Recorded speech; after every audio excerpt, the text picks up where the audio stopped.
Assalamualaikum warahmatullahi wabarakatuh. Kesultanan Utsmaniyah menyerap sejumlah tradisi, seni, dan institusi budaya di daerah-daerah yang mereka taklukkan, lalu menambahkan dimensi baru ke dalamnya. Berbagai tradisi dan kebudayaan imperium sebelumnya, dalam bidang arsitektur, masakan, musik, hiburan, dan pemerintahan, diadopsi oleh bangsa Turk Utsmaniyah. Bangsa Turk kemudian mengubahnya ke bentuk-bentuk baru dan menciptakan identitas budaya Utsmaniyah yang baru dan sangat berbeda. Pernikahan antar budaya juga berperan dalam menciptakan budaya elit Utsmaniyah. Jika dibandingkan dengan budaya rakyat Turki, pengaruh budaya baru dalam membentuk budaya elit Utsmaniyah sangat jelas terlihat. Perbudakan adalah bagian dari masyarakat Utsmaniyah. Budak wanita masih dijual di Kesultanan sampai tahun 1908. Selama abad ke-19, Kesultanan didesak negara-negara Eropa untuk menghapuskan praktik perbudakan. Para sultan pun mengembangkan kebijakan yang bertujuan menghambat perdagangan budak, tetapi karena perbudakan mendapat dukungan dan sanksi agama selama berabad-abad, kebijakan tersebut tidak pernah menghapus perbudakan secara langsung. Wabah masih menjadi momok menakutkan bagi masyarakat Utsmaniyah sampai kuartal kedua abad ke-19. Antara 1701 dan 1750, 37 epidemi besar dan kecil tercatat di Istanbul.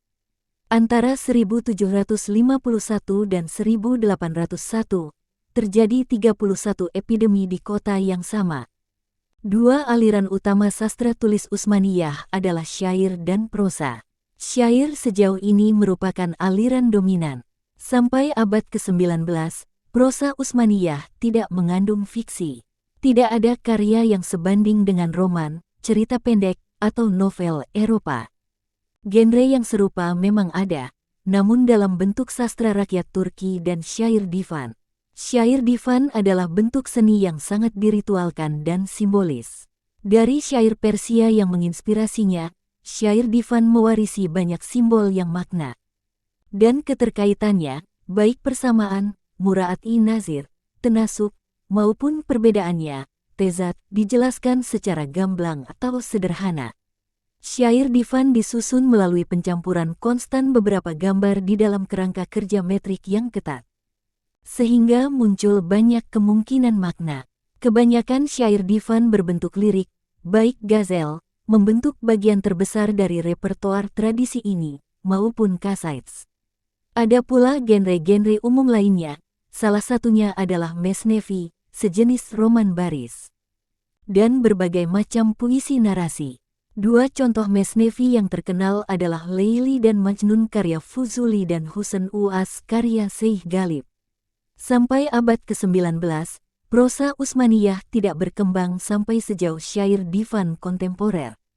Salah satu alasan utamanya adalah banyak prosa yang harus mematuhi aturan seks, juga ditransliterasikan menjadi seci, atau prosa berima, jenis penulisan yang diturunkan dari saj Arab yang mensyaratkan adanya rima antara setiap kata sifat dan kata benda dalam suatu rangkaian kata, seperti kalimat. Karena itu, muncullah sebuah tradisi prosa dalam sastra waktu itu meski sifatnya non-fiksi. Contoh pengecualiannya adalah Muhayelat karya Giritli Ali Aziz Effendi, kumpulan cerita fantastis yang ditulis tahun 1796 dan baru diterbitkan tahun 1867. Dikarenakan hubungan historis yang dekat dengan Prancis, sastra Prancis menjadi bagian dari pengaruh besar Barat terhadap sastra Utsmaniyah sepanjang paruh akhir abad ke-19. Akibatnya, banyak aliran di Prancis waktu itu yang juga muncul di Kesultanan Utsmaniyah. Misalnya, dalam perkembangan tradisi prosa Utsmaniyah, pengaruh romantisisme dapat dilihat saat periode Tanzimat, dan pengaruh aliran realis dan naturalisme muncul pada periode selanjutnya. Dalam tradisi syair, pengaruh simbolis dan Parnassian lebih mencolok. Banyak penulis pada periode Tanzimat menulis dalam beberapa genre secara bersamaan. Misalnya, penyair Namik Kemal menulis novel penting Intibah.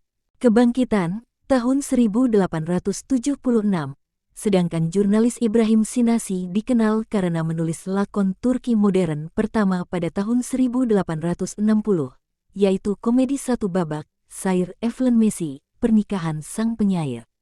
Lakon sebelumnya, yaitu farse berjudul Fakai I Acibv Hafadisi Garibeyi Kefjer Ahmed, peristiwa aneh dan kejadian mengherankan Ahmed si tukang sepatu, dibuat pada awal abad ke-19, namun keotentikannya masih diragukan.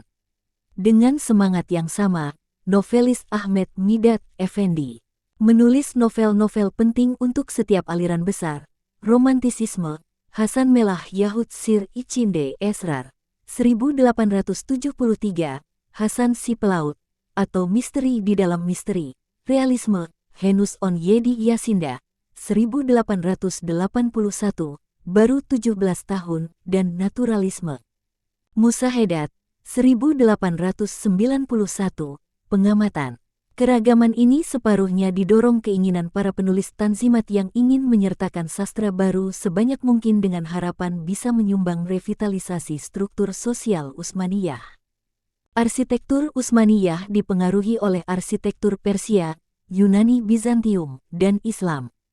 Pada masa kebangkitan, muncul periode arsitektur Utsmaniyah awal atau pertama dan kesenian Utsmaniyah sedang dalam tahap pencarian ide-ide baru.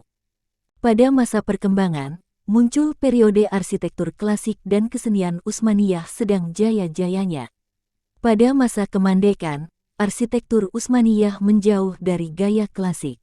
Sepanjang era Tulip, arsitektur Utsmaniyah dipengaruhi oleh gaya ornamen tinggi Eropa Barat, Barok, Rokoko, Empire, dan gaya-gaya lain saling bercampur.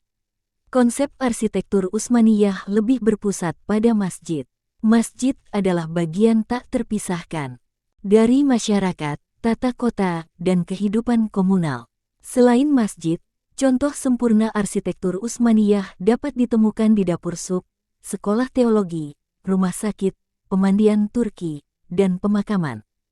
Contoh arsitektur Utsmaniyah dari periode klasik selain Istanbul dan Edirne juga dapat ditemukan di Mesir, Eritrea, Tunisia, Algiers, Balkan, dan Rumania.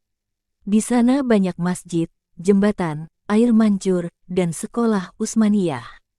Seni dekorasi Utsmaniyah berkembang seiring banyaknya pengaruh karena keragaman etnik di Kesultanan Utsmaniyah. Para pengrajin memperkaya Kesultanan Utsmaniyah dengan pengaruh seni pluralistik, seperti mencampurkan seni Bizantium tradisional dengan elemen-elemen seni Cina. Tradisi miniatur Utsmaniyah yang dilukis untuk mengilustrasikan manuskrip atau dipakai pada album-album khusus sangat dipengaruhi oleh kesenian Persia. Miniatur Utsmaniyah juga melibatkan sejumlah elemen tradisi penerangan dan lukisan Bizantium. Akademi Pelukis Yunani, Nakasane-i Rum, didirikan di Istana Topkapi pada abad ke-15. Pada awal abad selanjutnya, Akademi Persia bernama Nakasane-i Irani didirikan. Penerangan Utsmaniyah mencakup seni lukis non-figur atau seni dekorasi gambar. Di buku atau lembar muraka atau album, berbeda dengan gambar figur miniatur Utsmaniyah. Penerangan, miniatur, taswir, kaligrafi, kaligrafi Islam, penjilidan buku, cilt, dan pemarbelan kertas, ebru, adalah bagian dari seni buku Utsmaniyah. Di Kesultanan Utsmaniyah, manuskrip terang dan berilustrasi dibuat atas perintah sultan atau pejabat pemerintahan. Di Istana Topkapi, manuskrip-manuskrip tersebut dibuat oleh para seniman yang bekerja di Nakasane, pusat seniman miniatur dan penerangan. Buku-buku keagamaan dan non-keagamaan dapat diterangi. Lembaran album Leva terdiri dari kaligrafi terang, tugra, teks keagamaan, petikan syair atau peribahasa, dan gambar dekorasi. Seni pemintalan karpet sangat berkembang di Kesultanan Utsmaniyah. Karpet memiliki nilai tinggi baik sebagai perlengkapan dekorasi yang kaya akan simbolisme agama dan lainnya maupun sebagai pertimbangan praktis, karena penduduk harus melepas sepatu sebelum memasuki rumah. Pemintalan karpet berawal dari budaya nomaden Asia Tengah. Karpet adalah bentuk perlengkapan yang mudah dibawa, lalu menyebar ke masyarakat Anatolia yang sudah menetap. Bangsa Turk memakai karpet, permadani, dan kilim. Tidak hanya untuk alas ruangan, tetapi juga gantungan di dinding dan lorong agar berfungsi sebagai insulasi tambahan. Karpet juga sering disumbangkan ke masjid dan karena itu masjid umumnya punya banyak koleksi karpet. Musik klasik Utsmaniyah adalah bagian penting dari pendidikan kaum elit Utsmaniyah.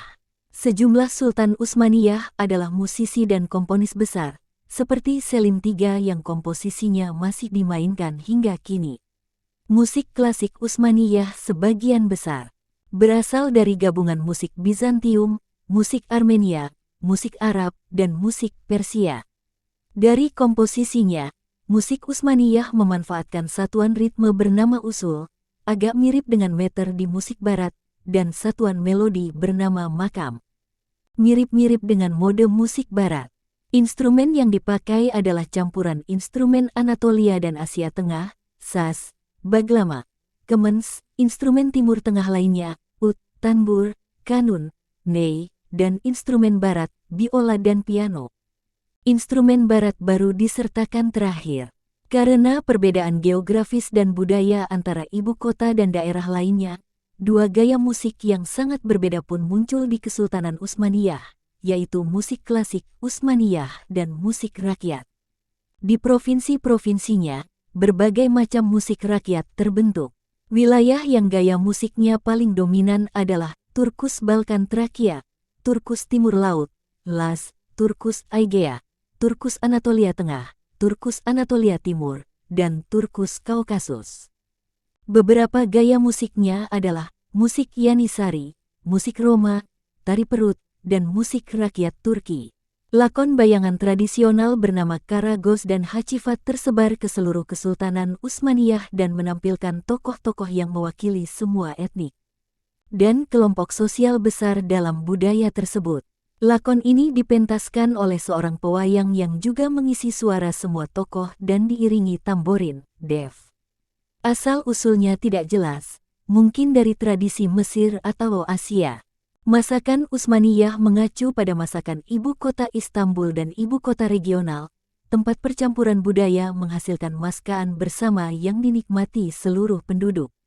Masakan yang beragam ini disiapkan di dapur istana kesultanan oleh koki, yang dibawa dari berbagai daerah kesultanan untuk menciptakan dan bereksperimen dengan bermacam bahan. Hasil racikan dapur istana Utsmaniyah disaring ke masyarakat, misalnya ketika Ramadan atau proses masak di Yali para pasya. Resepnya menyebar sendiri dari sana ke masyarakat. Hari ini, masakan Utsmaniyah masih ada di Turki, Balkan, dan Timur Tengah. Ini adalah warisan bersama berupa sesuatu yang dulunya merupakan gaya hidup Utsmaniyah. Dan masakan-masakan mereka adalah bukti kuat fakta ini. Biasanya masakan hebat manapun di dunia tercipta dari variasi lokal dan pertukaran dan pengayaan bersama yang terjadi di dalamnya, namun pada saat yang sama terhomogenisasi dan terharmonisasi oleh tradisi perbaikan cita rasa metropolitan. Sepanjang sejarah Kesultanan Utsmaniyah, masyarakatnya berusaha membangun perpustakaan besar yang dilengkapi buku terjemahan dari peradaban lain dan manuskrip asli. Sebagian besar permintaan manuskrip lokal dan asing muncul pada abad ke-15. Sultan Mehmed II memerintahkan Georgios Amirutses, seorang cendekiawan Yunani dari Trabzon, untuk menerjemahkan dan menyebarkan buku geografi Ptolemes ke lembaga-lembaga pendidikan Utsmaniyah. Contoh lainnya adalah Ali Kushji, astronom, matematikawan, dan fisikawan dari Samarkand, yang menjadi profesor di dua madrasah dan berhasil memengaruhi pemerintah Utsmaniyah melalui tulisan-tulisannya dan aktivitas muridnya.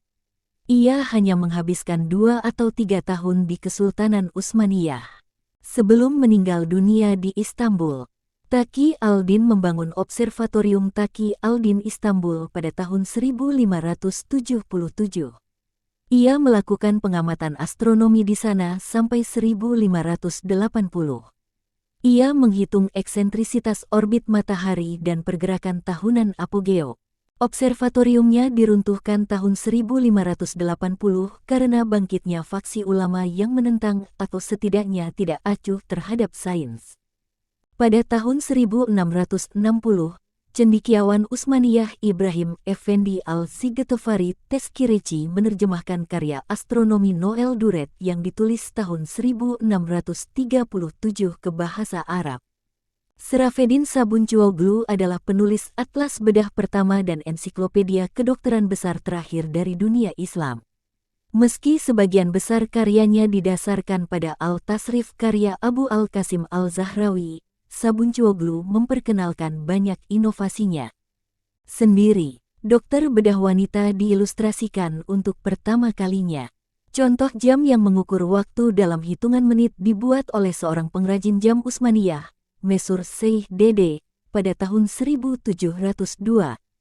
Terima kasih Anda sudah menonton video ini. Jangan lupa subscribe, like, komen, dan share video ini ke teman-teman Anda.